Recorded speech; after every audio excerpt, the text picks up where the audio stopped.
Hello students, आज हम कक्षा 10वीं के गणित भाग 1 में प्रकरण 3 में प्रश्न संग्रह 3.4 का पहला, दूसरा और तीसरा सवाल हल करेंगे। अब देखो यहाँ पर हमारा आया है प्रश्न संग्रह 3.4, जिसमें हमें कथन के सवाल हल करने हैं। मतलब हमें जो है कथन दिया जाएगा। अभी तक हम जो पढ़े थे, हमने क्या पढ़ा है, टीएन का सूत्र, एसएन का सूत्र। हम टीएन का सूत्र क्या पढ़े थे, टीएन बराबर a plus n minus 1 d, और हम एसएन पढ़े थे n upon 2 into 2a plus n minus 1 d. हमारे ये दो सवाल हम लोग पढ़ चुके हैं, टीएन और एसएन। ये टीएन का सूत्र है हमारा और ये हमारा एसएन का सूत्र है। इससे हमें जो है, जो तुम्हें अभी प्रश्न दिए जाएंगे वो प्रश्न में तुम लोग देखना, क्योंकि तुम्हारे पास कथन के सवाल हैं। अब तुम्हारे पास श्रृंखला नहीं हो गया। अभी तक जितने हम सवाल हल करते थे उसमें तुम्हें श्रृंखला दी जाती थी, ए और डी का मान मिल जाता था, और अगर पद बोला तो टीएन लेते थे, पदों का योगफल बोले तो एसएन लेके तुम सवाल हल करते थे। लेकिन अब जो हमें सवाल दिए जाएंगे वो कथन में है। तो कथन के सवाल हैं तो तुम्हें देखना होगा कि तुम्हें टीएन ज्ञात करना है कि तुम्हें एसएन ज्ञात करना है। तो कथन ध्यान से पढ़ना, 2-3 बार उसको रीड करना, तो तुम्हें समझ में आ जाएगा कि तुम्हें क्या ज्ञात करना है और कौन सा सूत्र लगाना है।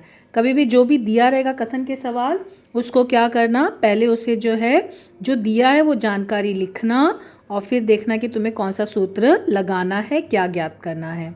तब ये देखो हमारा 3.4 का हमारा पहला सवाल हमें क्या दिया हुआ है कि सोनिका ने 1 जनवरी 2016 को निश्चित किया कि उस दिन 10 रुपये, दूसरे दिन 11 रुपये, तीसरे दिन 12 रुपये, इस तरह से बचत करते रहना है। अब यहाँ पे देखो सोनिका ने क्या किया है, 1 जनवरी को क्या निश्चित किया कि मतलब 2000, वो भी जनवरी कौन सा वर्ष दिया, देखो 2016 दिया है, ये ध्यान देना, वर्ष 2016। उसमें उसने क्या निश्चित किया कि वो पहले दिन जो है 10 रुपये, दूसरे दिन जो है वो 11 रुपये, तीसरे दिन 12 रुपये, इस प्रकार से वो बचत करेगी। जब भी हमारा 1 जनवरी आता है तो हम देखो यहाँ पर कभी भी रेजोल्यूशन बनाते हैं ना, हमेशा पहला साल के पहले दिन, कि हमें क्या करना है, हम जो है ये साल भर क्या करेंगे, पिछले साल हमारे साथ क्या हुआ, तो ऐसे हम रेजोल्यूशन हमेशा बनाते हैं। ऐसे यहाँ पर सोनिका ने भी निश्चित किया, तो उसने 2016 में स्टार्ट किया। ध्यान देना, यहाँ वर्ष दिया, इसका रीज़न क्यों है, क्या वर्ष क्यों दिया, उसका रीज़न अभी पता चलेगा। अभी उसने देखो पहले दिन क्या किया, 10 रुपये, पहले दिन उसने जो है 10 रुपये, फिर दूसरे दिन उसने 11 रुपये, तीसरे दिन उसने 12 रुपये, इस तरह से उसने जो है बचत करना शुरू की। तो 31 दिसंबर 2016 तक उसकी कुल बचत कितनी हुई। अब ध्यान देना, क्वेश्चन में क्या आया, कुल बचत, कुल आया, मतलब तुम्हें क्या ज्ञात करना, ये तुम्हारा श्रृंखला हो गया, ये 10, 11, 12 ये श्रृंखला हो गया। कुल बचत ज्ञात करना मतलब तुम्हें क्या ज्ञात करना है, एसएन। तो तुम लोगों को क्या ज्ञात करना है, एसएन। एसएन का सूत्र क्या है, n/2 2a plus n minus 1 D, ये तुम्हारा सूत्र हुआ। अब देखो यहाँ पे तुम्हें किसकी किसकी ज़रूरत है, n की ज़रूरत है, a की ज़रूरत है, d की ज़रूरत है। तो a और d तो तुम्हें यहाँ पर श्रृंखला से मिल जाएगा। श्रृंखला में 10, पहला 10 है तो यानी a 10 हो गया, और d क्या हो जाएगा, t2 माइनस t1, यानी 11 माइनस 10 कितना हुआ, 1। ठीक है, ये तो हो गया तुम्हारा ए और डी मिल गया। अब हमें क्या चाहिए, एस एन, एन चाहिए हमें। अब यहाँ पर एन चाहिए, एन मिलेगा, एन ज्ञात होगा तभी तो तुम यहाँ पर एन का सूत्र लगाओगे ना। तो यहाँ पर देखो क्या बोला है, 31 दिसंबर 2016, यानी कि 1 जनवरी से शुरू की है, दिसंबर में ख़त्म कर रही है, मतलब पूरा 1 साल हुआ। तो 1 साल में वैसे देखा जाए तो कितने दिन होते हैं, 365 दिन होते हैं। ठीक है, 1 साल में 365 दिन होते हैं, यानी n 365 ले सकते हो। मगर तुम्हें क्वेश्चन में क्या बोला, 2016 कौन सा वर्ष है, 2016 वर्ष है। तो यानी कि तुम ये जानते हो ना, हमारे कभी कभी कोई कोई वर्ष जो है वो लीप वर्ष करके आते हैं। अधिवर्ष भी बोलते हैं, लीप वर्ष भी बोलते हैं। तुम लोग देखो इंग्लिश में भी पढ़े हो, हिंदी में भी पढ़े हो, लीप ईयर। ये कब होता है लीप ईयर? जब फरवरी में 29 दिन होता है। वैसे फरवरी में 28 दिन होते हैं, लेकिन जब फरवरी में 29 दिन होता है तो लीप वर्ष होता है। लीप वर्ष कैसे पता करोगे कि अब जैसे यहाँ पे 2016 बोला है तो ये लीप वर्ष है या नहीं। अगर लीप वर्ष नहीं है तो 365 दिन लिए, लेकिन अगर लीप वर्ष रहा तो हमें 366 366 डेज लेना एन। तो अभी हमें चेक करना है, तो लीप वर्ष है या नहीं वो जानने के लिए क्या करते हैं, जो भी वर्ष दिया जाएगा ना, जैसे 2016 दिया ना, 4 से भाग देना। अगर पूरा भाग गया तो लीप वर्ष है, और अगर पूरा भाग नहीं जाता है तो लीप वर्ष नहीं है। देखो 4 गुणे 5 20 होता है, 4 गुणे 4 16 होता है, यानी कि यहाँ पर ये लीप वर्ष है। तो n कितना हो जाएगा यहाँ पे? तब n यहाँ पे हो जाएगा 366। तो अब हम n कितना लेंगे? 365 नहीं लेंगे, अब हम कितना लेंगे? n लेंगे 366। क्यों 366 ले रहे हैं? क्योंकि वो लीप वर्ष है। तो अब देखो n मिल गया, a मिल गया, d मिल गया। तो अब हम SN का सूत्र लगा के सवाल को हल करेंगे। तो देखो हमारा ये सवाल दिया है, क्या दिया है यहाँ पर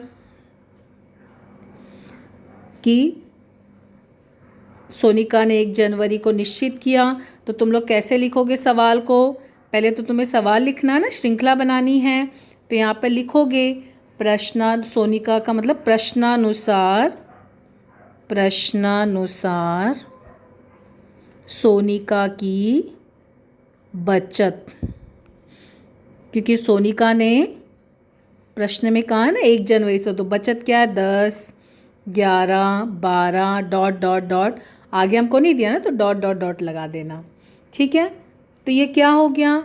तो यह अंक गणितीय श्रृंखला है। तो ये अब क्या हो गया? हमारा अंक गणितीय श्रृंखला है। ठीक है, तो हमने क्या किया? पहले हमारा कथन क्या हुआ? प्रश्नानुसार सोनिका की बचत 10, 11, 12 डॉट डॉट डॉट। तो अब हम क्या, ये अंक गणितीय श्रृंखला है, तो इसका मतलब A क्या हो गया? A बराबर 10। D क्या होगा? T2 माइनस T1, 11 माइनस 10, तो कितना हुआ? 1। तो A और D मिल गया। अब हमें यहाँ पर N ज्ञात करना है, तो अब तुम लोग लिखना, इसके आगे क्या लिखोगे? इसके आगे लिखोगे कि 2016 वर्ष 2016 लीप वर्ष है। लीप वर्ष है। लीप वर्ष के बजाय अधिवर्ष भी लिख सकते हो। तो इसलिए n बराबर 366। तो n कितना हो जाएगा? लीप वर्ष। नीचे लिखना, पहले तुमने प्रश्नानुसार सोनिका की बचत लिखी, वो डॉट डॉट डॉट, तो अंकगणितीय श्रृंखला है, तो उससे तुम्हें A मिल गया, D मिल गया। फिर अभी तुम्हें N निकालना है, तो लिखना वर्ष 2016 लीप वर्ष है, इसलिए N बराबर 366। ठीक है, ये अभी हमने लिख लिया। अब हमें क्या ज्ञात करना है? कुल बचत। हमें प्रश्न में क्या बोला है? कुल बचत ना। तो अब इसके आगे हम क्या लिखेंगे? अब हम लिखेंगे SN बराबर हमें क्या ज्ञात करना है? SN का सूत्र ना 2A plus N minus 1D। हमें क्या ज्ञात करना है? S366 ज्ञात करना है, क्योंकि हमको 366 बोला है ना, ये निकालना है। S366 सूत्र लगाओ, तो S366 बराबर N क्या है? 366 अपॉन 2A। A हमारा कितना है? 10, फिर N है 366 माइनस 1, और D कितना है? 1। ठीक है, फिर अभी आगे क्या लिखोगे? 2 से इसको भाग दिए तो क्या हो जाएगा? 2 1 ज़ा 2, 2 8 ज़ा 16, 2 3 ज़ा 6। यहाँ कितना हो जाएगा? 20, और यहाँ कितना हो जाएगा? 365, और 1 से गुणा करने पर वो उतना ही रहता है, तो 183, और ये दोनों भी जोड़ोगे तो कितना हो जाएगा? 5 8 385। 183 इंटू गुणे 385, 183 इंटू 385। इसको गुणा करो, कितना हो गया हमारा? इसको गुणा कर लेना, गुणा करने पर 704 5 ये हमारा क्या है S366, ये हमारा आंसर है S366। कितना मिला हमको 70455।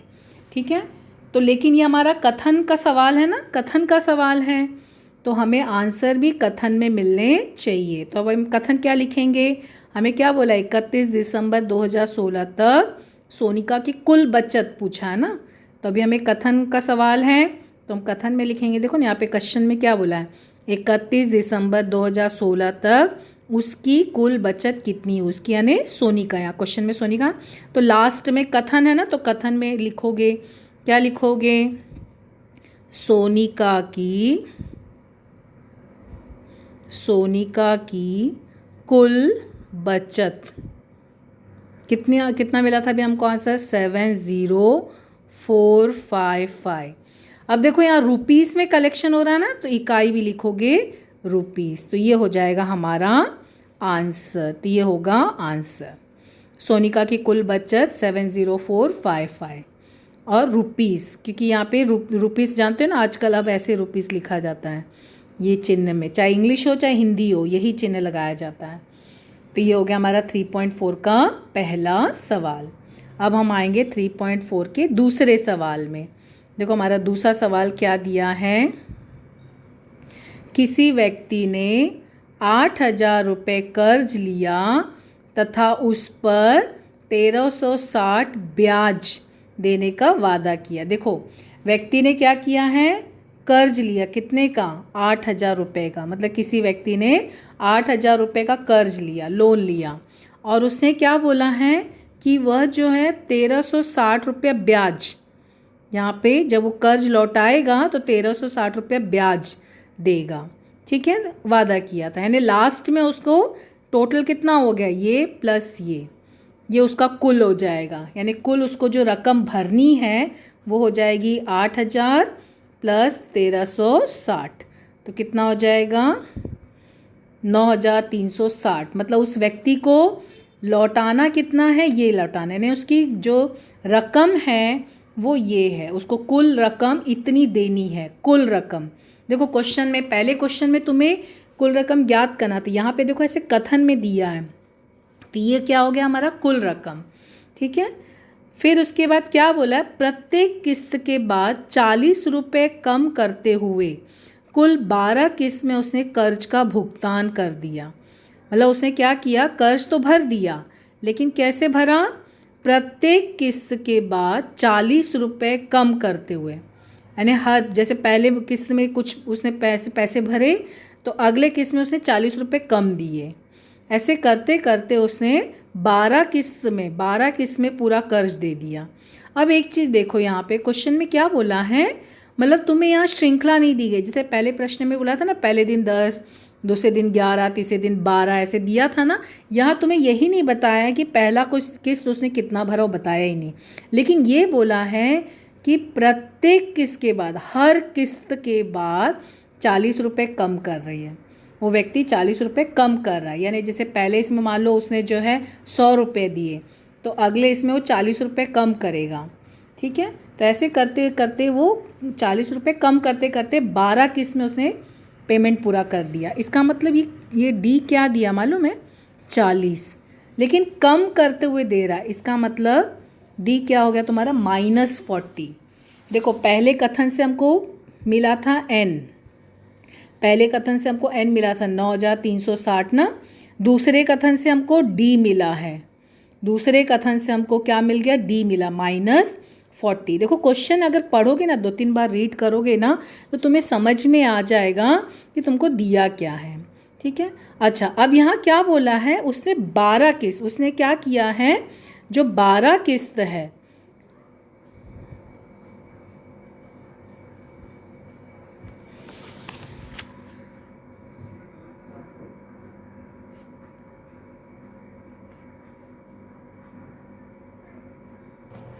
उसने क्या कहा है कि 12 किस्त में जो है वो कर्ज का भुगतान कर दिया, तो उस व्यक्ति द्वारा भुगतान की, मतलब उसका जो है ये 12 किस्त में उसने भरा, यानी n दिया है 12। अब क्या बोला है, देखो तुम्हें क्या ज्ञात करना है, तो उस व्यक्ति द्वारा भुगतान की गई पहली और अंतिम किस्त, यानी फर्स्ट और लास्ट। अब देखो तुम्हें क्वेश्चन में एसएन दिया है 9360 तुम्हारा एसएन है। क्वेश्चन में तुमको डी दिया है। ये दो कथन अभी हमने देखा ना, कथन में दिया। अभी हमको क्या बोला है, पहली किस्त यानी T1 और अंतिम किस्त यानी TN, ये दोनों ज्ञात करना है। ठीक है, तो यानी तुम्हारे पास SN है, तुम्हारे पास SN है और N दिया ना, N भी दिया है 12, D था -40, T1 निकालना है, TN निकाला, लेकिन तब SN के सूत्र से पहले T1 मिल जाएगा। T1 क्या है, A है ना, मतलब तुमको पहले A निकालना है। तो हम क्या करेंगे, SN के सूत्र से A निकालेंगे, A निकालने के बाद फिर हम TN के सूत्र में डाल के TN निकालेंगे। तो इस तरह से सवाल को हल करेंगे। तो देखो अभी हमारा सवाल क्या दिया है, व्यक्ति द्वारा भुगतान की जाने वाली कुल रकम, व्यक्ति द्वारा भुगतान की जाने वाली कुल रकम 8000 प्लस 1360। 8000 प्लस 1360 क्यों आया, क्योंकि 8000 उसने लोन लिया और इतना उसने ब्याज भरेगा ना, तो इसके लिए ये पूरा रकम, यानी उसको लास्ट में इतना रकम दिया है। ठीक है, अब डी क्या बोला है, डी जो है तुम्हें क्या बोला, -40, तो डी तुम्हारा क्या हो जाएगा, -40, ये तुम्हारा डी हो जाएगा। ठीक है, डी -40, क्योंकि तुमको श्रृंखला नहीं दी है प्रश्न में, मगर ये कहा था क्वेश्चन में कि प्रत्येक किस्त में वो 40 रुपये कम दे रहा है, तो इसके लिए ये डी हमारा -40 हो गया। फिर तुम्हें क्या बोला है, टोटल उसका किस्त की संख्या कितनी बोली है, 12, यानी एन क्या हो गया, 12, मतलब तुम्हारे पास प्रश्न में क्या दिया है, S12 दिया है, क्योंकि हमें बोला है ना कि उसने सब जो है टोटल इतना भुगतान करने वाला है, यानी कुल इतना भुगतान करेगा। ये हमारा कैसे आया था, हमने 8000 में 1300 ब्याज वगैरह सब जोड़ के निकाले ना, मतलब ये हमारे पास क्वेश्चन में दिया है। हमें A निकालना है और TN निकालना है, T1 और TN। तो अभी हम क्या करेंगे, सूत्र लगाएंगे। सूत्र हमारा क्या है, SN का हमारा सूत्र है N/2 2A + N-1D। अब हमारे पास N है, हमारे पास S12 है, सब कुछ है, सिर्फ हमारे पास क्या नहीं है, A नहीं है, तो हम A वैसे ही रखेंगे, बाकी सब मान रखे। तो यहाँ पे S12 तो 12/2, A नहीं दिया तो ऐसे ही रहेगा, N दिया 12 -1 और D दिया -40, तो 12 में से 1 घटा 11 और -40, फिर ये दोनों गुणा हुआ -440, और ये 2 ऐसे ही रहेगा, और 2 को 12 से भाग दिए 6 मिला, और S12 9360 हमको दिया है। अब हम एक कोष्टक खोलेंगे, अब ये कोष्टक को हम खोलेंगे तो क्या मिला हमारे पास आंसर, देखो ये हमको मिला, क्या मिला, 6 × 2 12 है, 6 × 440 इतना मिला। ठीक है, अब हम क्या करेंगे, ये जो माइनस है इसको हम पक्षांतर किए, तो यहाँ आके ये प्लस हो गया, पक्षांतर किए ना तो प्लस हो गया, यहाँ क्या बचा, सिर्फ 12 है। अब इसको भाग देंगे, तो इसको 12 से भाग दिए, क्योंकि गुणा है ना तो भाग हो जाएगा, तो 12 से जब इसको भाग दिए तो कितना मिला, 1000, 12,000/12, हमको A कितना मिला, 1000, तो हमारा A आया 1000, यानी पहली किस्त 1000, मतलब T1 हमको कितना मिला, 1000। अभी हमको क्या ज्ञात करना है, अंतिम किस्त क्या है, TN, तो अभी हमको TN निकालना है, तो हमारा TN क्या हो जाएगा, TN का सूत्र लगाओगे A + N-1D, फिर A हमको मिल चुका है 1000 और N हमारे पास 12 बोला है, तो 12 - 1 और D हमारे पास -40 है, तो सब मान रखोगे, तो यहाँ पर आगे हल करोगे तो 11 × 40 -440, 1000 में से 440 घटा दिए, तो अंतिम किस्त हमको कितनी मिली, 560, यानी उसने शुरुआत किया था 1000 रुपये से, पहली किस्त पूछा है ना, यानी सबसे पहला उसने कितना रकम भर दिया, 1000, फिर हर बार 40 रुपये कम देते देते देते 12 किस्तों में उसने कितना क्या किया, 560, लास्ट उसने जो अमाउंट भरा था वो 560 रुपये थे। इस तरह से उसने 12 किस्तों में पूरा अपना लोन और ब्याज जो है कंप्लीट किया। तो इस तरह से हमें सवाल को हल करना है। ध्यान से कथन में क्या दिया है वो देखना और फिर उसको लिखना और फिर जो ज्ञात करना है सूत्र लगा के हल करना। अब हम हमारा तीसरा सवाल देखेंगे। तीसरा सवाल देखो क्या बोला है। सचिन द्वारा राष्ट्रीय बचत प्रमाण पत्र में पहले वर्ष में 5,000, दूसरे वर्ष में 7,000, तीसरे वर्ष में 9,000 इस प्रकार से निवेश किया गया। राष्ट्रीय बचत प्रमाण पत्र ये एनएसएस, ये जो होता है ना एनएसएस, जैसे LIC वगैरह लेते हो ना, ऐसे इस तरह से भी एक सर्टिफिकेट होता है। तो ये भी एक प्रकार का हमारा सेविंग्स होता है जिसमें हम टैक्स भी अपना बचा सकते हैं। इसको एनएसएस बोलते हैं, राष्ट्रीय बचत प्रमाण पत्र। तो इसने क्या किया है, किसने लिया, सचिन ने लिया। तो पहले साल उसने 5,000 रुपये का लिया, दूसरे साल उसने 7,000 रुपये का लिया, तीसरे साल 9,000 रुपये का लिया। मतलब ये सब क्या है, उसका निवेश है। तो ये हमारी श्रृंखला बन गई ना, कहाँ से स्टार्ट हुई, 5,000, 2,000, 7,000, 9,000, ये हमारी श्रृंखला हो गई। यानी ए मिल गया, डी मिल गया।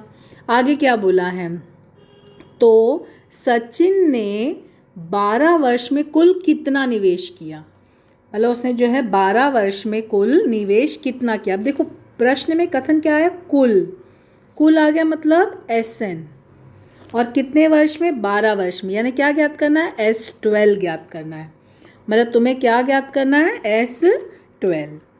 देखो श्रृंखला तो यहाँ पे दी गई है, 5,000, 7,000, 9,000, तो A और D मिल जाएगा और N 12 दिया है, तो SN के सूत्र से आंसर आ जाएगा। तो अभी हमें क्या क्या दिया है, सचिन ने देखो 5,000, 7,000, 9, 12 वर्ष तक पैसे निवेश किए। तो ये हमारा क्या हो गया, इस प्रकार ये हमारा अंकगणितीय श्रृंखला तैयार हुई। 5,000, 7,000, 9,000, ये हमारी श्रृंखला तैयार हो गई। तो श्रृंखला से हमें D मिल गया, T2 - T1, तो कितना हो गया हमारा D जो है 2,000। D क्या हो गया, 2,000। और A क्या है, पहली किस्त है ना, तो पहला जो है हमारा A जो है वो 5,000 और N हमारा 12 हो जाएगा। ठीक है, क्योंकि हमको बोला है ना 12 किस्तों में जो है 12 वर्ष में, तो 12 वर्ष में किया गया ने S12 ज्ञात करना। तो SN का सूत्र लगाए, SN बराबर N/2 2A + N - 1D, ये हमने सूत्र लगाया। अब हम इसमें मान रखेंगे, N हमको 12 दिया था और A हमारा 5,000 आया, तो 2 × 5,000, N 12 है तो N - 1 और D हमारा 2,000 है। तो ये मान रखे। अब देखो यहाँ पर ये इससे भाग हुआ 6 और 5,000 × 2 यहाँ पे, और यहाँ देखो 12 में से 1 घटाए 11, पहले घटाना फिर गुणा करना, तब यहाँ पे क्या हो जाएगा हमारा, ये देखो यहाँ पर ये 6 बाहर है, ये 2 × 5,000 10,000 और 11 × 2,000 22,000, तो 10,000 और 22,000 कितना हुआ, 32,000। तो यानी कि उसका टोटल गुणे 6 होगा ना, तो गुणे 6 करेंगे तो हमें कितना मिला, यहाँ पर 1,92,000। तो S12 कितना, 12 वर्षों तक, 12 वर्ष तक उसने कुल निवेश किया 1,92,000। कथन का सवाल है तो तुम्हारा आंसर भी कथन में होना चाहिए। सचिन द्वारा 12 वर्षों में निवेश की गई कुल राशि 1,92,000 है। कथन का सवाल है तो आंसर भी कथन में होना चाहिए। और रुपीज़, क्योंकि यहाँ पे कथन है, कथन में इकाई रुपीज़ दी है तो रुपीज़ लिखना, यहाँ नहीं लिखना, ये SN ऐसे ही लिखना क्योंकि ये सूत्र से लाए हैं। लेकिन जब कथन का सवाल है कथन में लिखना, तब वहाँ पे इकाई लगाना रुपीज़। तो इस तरह से हमारा ये 3.4 का पहला, दूसरा और तीसरा सवाल कंप्लीट होता है। Thank you.